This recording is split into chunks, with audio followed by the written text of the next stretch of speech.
So I was entirely wrong about not only Super Saiyan 3 Vegeta, but also Dragon Ball Daima. And honestly, Daima has extremely surprised me with how much it's been cooking lately and how much I just needed to trust the master's process, because Majin Ku really threw a curveball to us a couple weeks ago, but ever since the appearance of Majin Doo, and now with Vegeta entering the battles with the Tamagamis, this is honestly becoming one of my favorite Dragon Ball properties in existence. It is honestly really that good. If you don't know what I'm talking about, if you haven't watched the latest episode of Dragon Ball Daima, watch that shit now. Watch it now, guys, because it is by far one of the best episodes of the series. And honestly, I really think that if you are a Vegeta fan, you will be a happy boy today. You will be a happy boy or girl. This is a Vegeta-centric episode, and it is as cool and as awesome for Vegeta as I would say Ultra Ego Vegeta's transformation. And honestly, because Vegeta does get the W here, it is far better than that transformation, and it is insane the level of quality that Dragon Ball Daima consistently brings every single week. So let me know what your thoughts are on the Super Saiyan 3 Vegeta transformation and what your favorite and least favorite aspects are to it.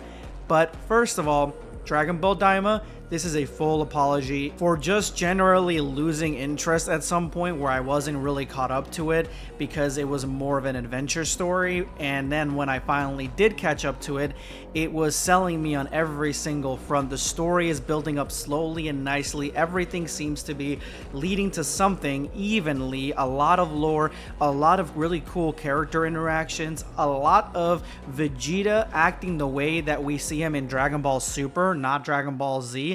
It is just solid gold. Dragon Ball Daima, I was absolutely 100% unequivocally wrong about your presence and your game. I was not familiar with it. I did not know how hard you would be going this deep into the series, and we do have a little bit of hiatus next week where they're taking a break, because I believe that this is left as a cliffhanger, because now we have the stage set where the Z fighters have 2 Dragon Balls, and yeah, Dr. Rinzu has 1. But before I jump too ahead of myself, both fights in this episode showcased not only pure, unadulterated, and accurate, most of all accurate, battle power and battle prowess power levels. Everything was on the level here, because every Tamagami is stronger than the last. The closer you get to number 1, the stronger they get. That's why Goku in Super Saiyan 2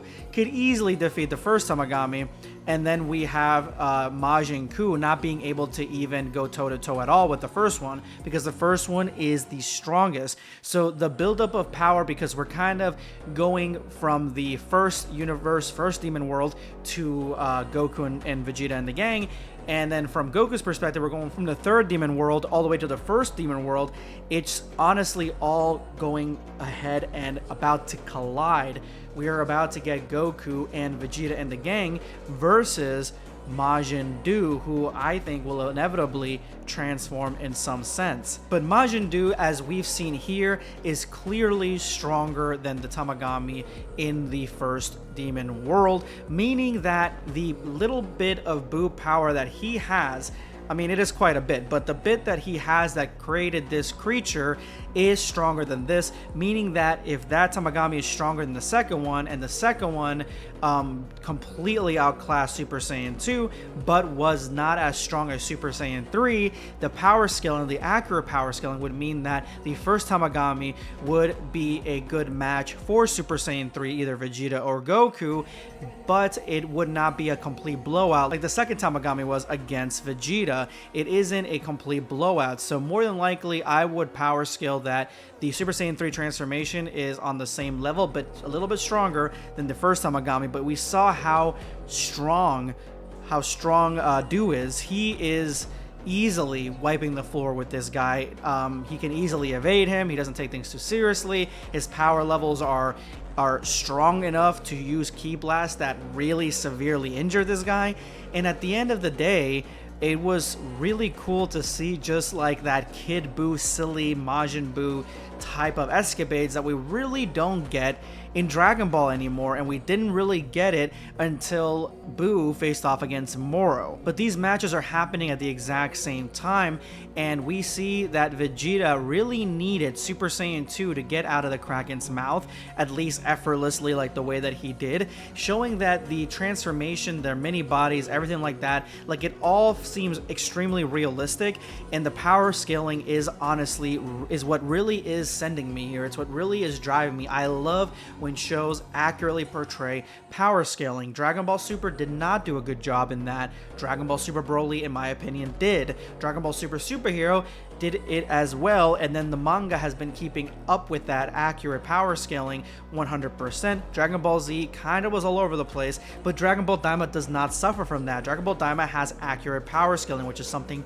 that I absolutely enjoy. But once Vegeta realizes that he can't win against this guy in Super Saiyan 2, he's stronger, he goes into Super Saiyan 3, which Super Saiyan 3 on Vegeta looks like Sonic. He is a completely different design than the Super Saiyan 3s that we've seen from Gotenks and from Goku. His hair's not going all the way to his back.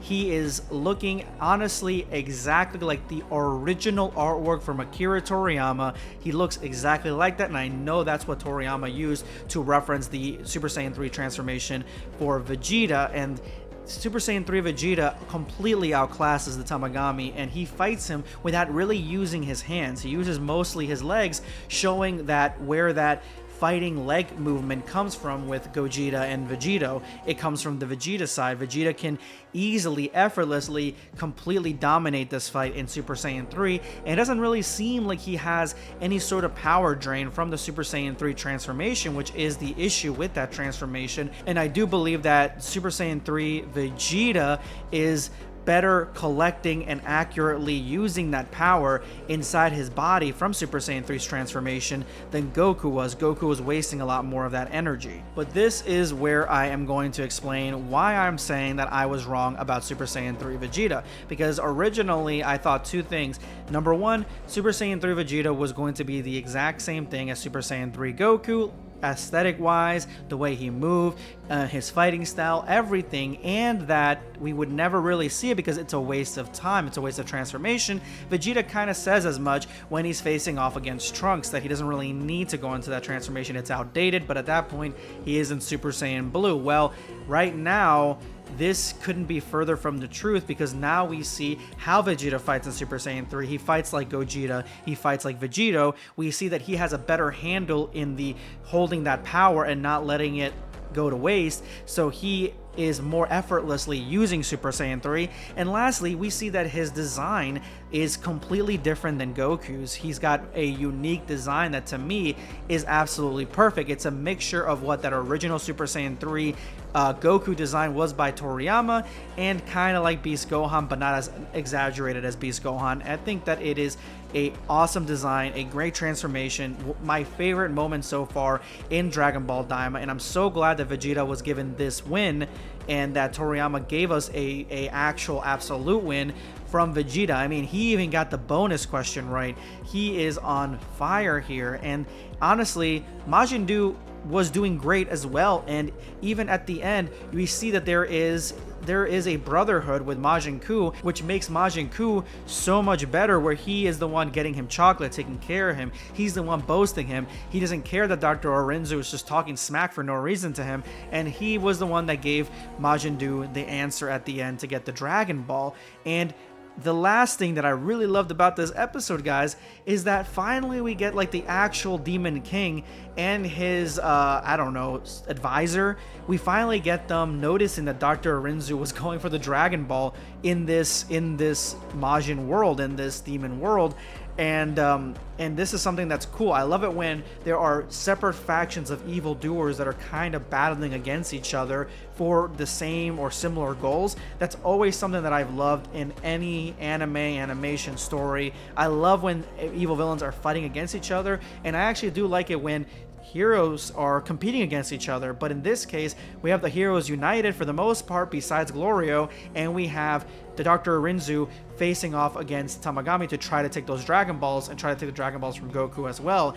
And that's something that the Demon King did not see coming at all. And he's got a great line in the episode where he's like, when have you ever known Dr. Rinzu to do something so kind and selfless for us, which she's never done. So honestly, that's something that definitely needs to be investigated more, and I'm glad that we're finally getting like the story built up where it is going to be Goku and Vegeta and Piccolo more than likely versus the Majin Buu and Majin Buu tag team, which then we can accurately see how strong Majin Buu and Majin Buu actually are. But anyway, let me know what you guys thought of this episode in the comment section below. Take it easy, guys. Subscribe for more content. Or perish.